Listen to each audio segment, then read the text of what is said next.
So let's talk about Amarillo. When we met Melissa, she toured our Waco site, and she asked if we'd ever been to Waco, or ever been to Amarillo, if we had been to Waco. And we said no. She said, we'd like to. We said, sure, we'll come up and start having a conversation. As we looked at the community, another key to a public-private partnership is having a community whose leadership, both elected and appointed, is a well-run community. Make sure that they understand how to move forward. And that's, quite frankly, what we found here. We looked at a city that has a AAA bond rate. We looked at a city who has the third lowest tax rate, if you consider all communities in the state of Texas, the third lowest tax rate in the state of Texas. The median house price is about $125,000. When you take the tax rate that's here, that means that the average resident pays $360 per year, roughly $1 a day. For $1 a day, we found that the citizens get police, fire, sewer, water, parks, library, a whole list of services. It's a well-run community when you compare it by any standards. That, from the elected leadership, when you also look at the water rights which recently passed, the projects that are underway at the airport, we were very impressed and recognized that there was an opportunity to work with a community that had good things in place. So the goals, as we started with this process, we built upon the work that started in 2007-2008 timeframe with the adoption of the strategic plan for downtown revitalization. From the public input, there were a number of projects which were anticipated. Among those included a full-service 240 to 300 room hotel and a multi-purpose venue. Not just a baseball stadium, but a multi-purpose venue. If all you're looking at is a baseball stadium, you have 48, 50, 60 games per year. That means there's about 300 days per year those facilities aren't used. Doesn't make sense. The trend right now, if you look at Whataburger Field, or you look at Del Diamond, or you look at Grand Prairie, you look at any number of facilities in Laredo that have a project underway, they're looking for facilities that can do more than baseball. That can hold 100, 150, 200 events per year, depending on the community's goals and needs. When you can think of weather and you think of a minor league baseball stadium or outdoor stadium that has multiple uses, the next question is, well, we're not like the Gulf. We actually have snow. Sure, and if you look back east, there's those types of facilities there too, where they'll do interesting things. In some places on back east, they'll actually flood part of the infield and turn this into skating. The point is not that you're going to do that here, but that if you choose to view yourself as having limitations, you have them. If you choose to look at it as opportunities to overcome and find ways that actually do work. There's some concerts, by the way, if you look at the Globe News or the Civic Center, that only play outside. They wouldn't be opportunities for those centers.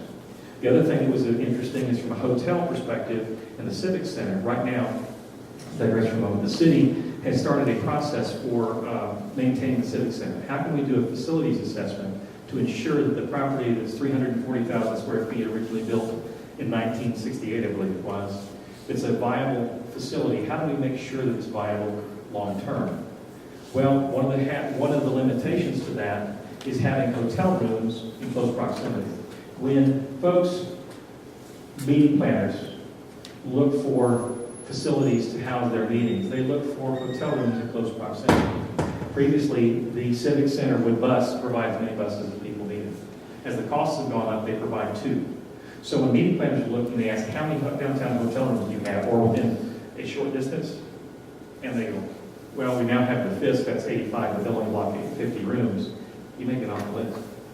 Then when the second thing they start to look at, for meeting planners, if you've traveled all, they always look for more things to do than that are at the Civic, at that convention or at that meeting. Because after the meeting's over, they're not just looking for people to spend time in their rooms, they want to have an active opportunity. So building a community, building on the synergies, bringing things together, a sense of place that defines the community and provides opportunities is important to maintain the Civic Center long term. So that's where we're working on the specific goals for the project, for specific scope. What ultimately should it contain beyond a hotel and beyond a multi-purpose venue, and that assumes that they're financially feasible. We're looking for operators for those two facilities. We're going to help come back with a specific budget. Do we have a specific budget? No, not yet. And the reason is we haven't completely scoped those things. What type of amenities might be in the multi-purpose venue? How many total rooms or what's feasible for the hotel? What other amenities go with the hotel? Certainly we can give you cost estimates in the RFP, the study that was done for the hotel by Hunt & Associates. it listed a draft budget of right around $55 million. If you look at minor league ballparks, though I know that numbers have been thrown out as high as $300 million, which is nowhere close, Laredo has a project that's getting ready to get under construction, and its budget is $18 million. Sugar Land, which Dave and I actually started the entertainment district planning, is a 7,000 fixed seat stadium. It broke ground recently. Its construction budget is $27 million. The market study that was done for the MPEV here anticipates a fixed seating capacity of 4,500 seats, significantly less, about half. So you're looking at a budget range anywhere less than $27 million, depending on what the community decides they want. And somewhere it could be 18. Does that work? Don't know yet. Why don't we know yet? We need to bring the operators on board. We need to work with the architectural firm to help identify costs. We want to make sure as we come back with recommendations that they're not costs that you pull out of the air. They're costs that you can justify, that make sense, and that work within the financial model. Otherwise, again, you shouldn't be doing public-private partnership. Make sure that's okay. Anticipated public and private impact. It's important to be able to come back with any recommendations to demonstrate what the positive impact or negative impact, if there was one, should be or would be. We want to look at the funding strategies, both private and the nature and amount of any proposed funding strategy. When you look at public funding, there are a number of things that you can do. Let's take the hotel, for example. In 2009, the city of Amarillo, working with the legislature, changed the ability to utilize hotel occupancy tax. The hotel occupancy tax off of the new property downtown, its property tax, or excuse me, hotel occupancy tax, hotel occupancy tax could be utilized as a funding vehicle for that property. What that means is if you stay in that hotel, you pay a hotel occupancy tax there. The city could capture that portion off that hotel, not off the other hotels in the community, off that hotel specifically as a funding vehicle. We've also talked to the city about the creation of an enterprise zone. That's a designation that the state allows, and when that happens, there's the opportunity to capture the state's portion of the hotel occupancy tax, as well as potentially sales tax and mixed beverage tax, as another source of revenue that can help fund any gap. So when you think of public participation, it's not just an opportunity to look at property taxes. There are other vehicles. In Sugar Land, when we looked at the minor league ballpark and we looked at the concert venue, we created a venue district to provide ticket taxes and parking taxes. We went through the similar process of having public meetings and having discussions and having election on those items. The lowest passage was in the 60s and the highest was about 74%, if I remember correctly, of the 4 ballot propositions. Another one of those propositions allowed us to use our 4A sales tax for 4B purposes. So there's a variety of things that you can do. And do we have the combination yet? No. Are we looking at them? You bet. And we're going to work with our partners at the city and downtown Amarillo to come back with the best recommendations. That will help us determine a path forward. We're going to recommend a path forward.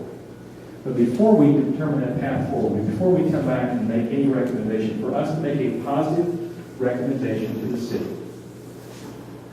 it must show that there's a market viability for these things. Or you put private capital in there, we also don't want to lose money. You wouldn't want a developer to come in. Guess what? I can lose the money. Come partner with me. You want to make sure that everyone has the opportunity to be successful.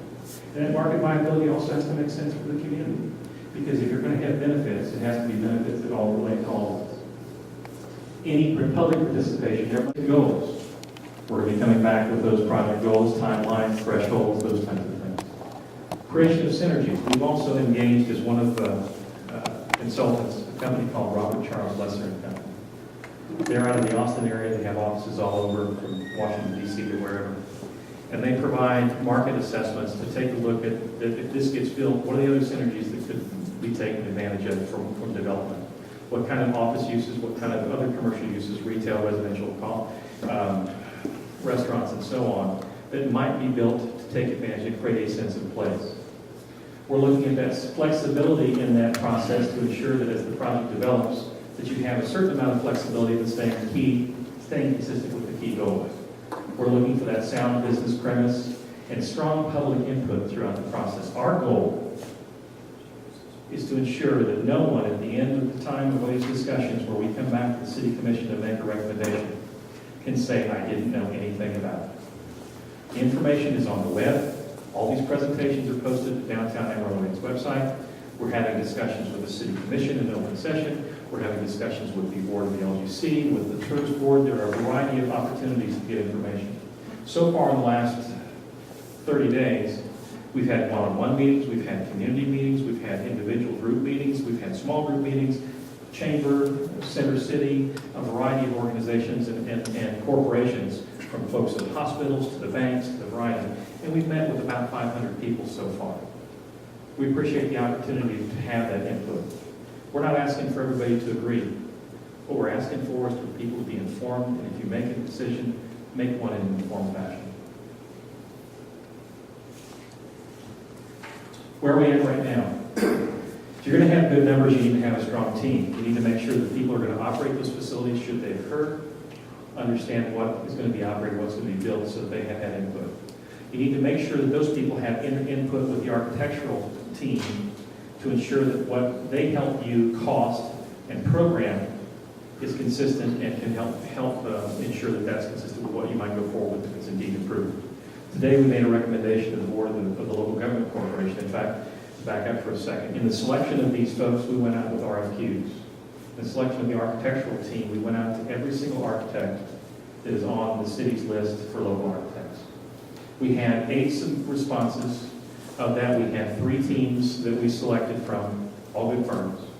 Of those 3 teams, every one of them had a local partner, a local architectural partner. The team that we recommended today to the LGC for their concurrence was the team of Lavin and HKS. So as we move forward, we also recognize the importance of working with local firms in this process. We're going to conduct a hotel site assessment and comparison between a new build and rehab. Previously, the city had considered a hotel. They started with a new build hotel. The Heron Hotel is a facility which is the largest of the oil cabin hotels from the 1920s. It's about 210,000 square feet.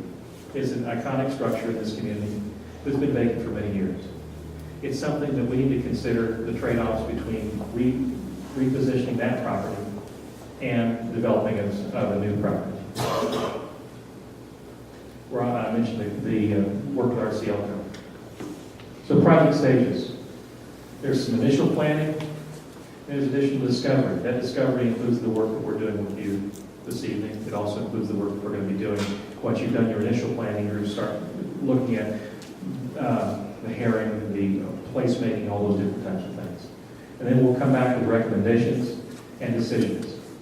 I started down the road of telling you about the public meetings. This is the 4th of a series of 5 of our initial public meetings. Come July, late June, early July, we're going to have another set. This set of meetings is to work with you and say, here's where we've started from, here's the path we're going down the road. The next set is to tell you how far we've gotten, some of the information we've received so far, and where things seem to be headed. We'll have additional information for you at that time. Again, a very public and transparent process. That will ultimately lead to the recommendations which the City Commission makes a decision.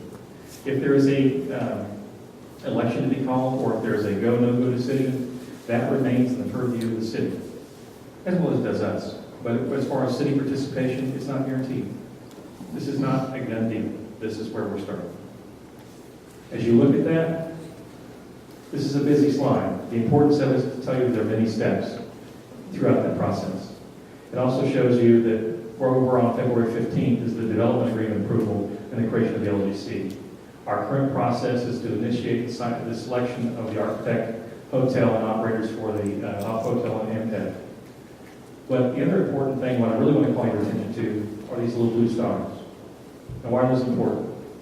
Because in each one of those steps, there's an opportunity for some public dialogue, public discussion, public input along those lines. With that, I'll tell you what, our first public meeting this week was at Forest Hills Elementary. As we went through that, there was on a sign on the blackboard, and it was to aid the students about how they can make a difference. And I found it somewhat fascinating. I'd like to include it. About making a difference. It says, if not now, when? If not me, who? And what it's talking about, and what I'm using it for, is to tell you that it requires everybody's input. Whether you're for it or against it, let's have a conversation. Thank you.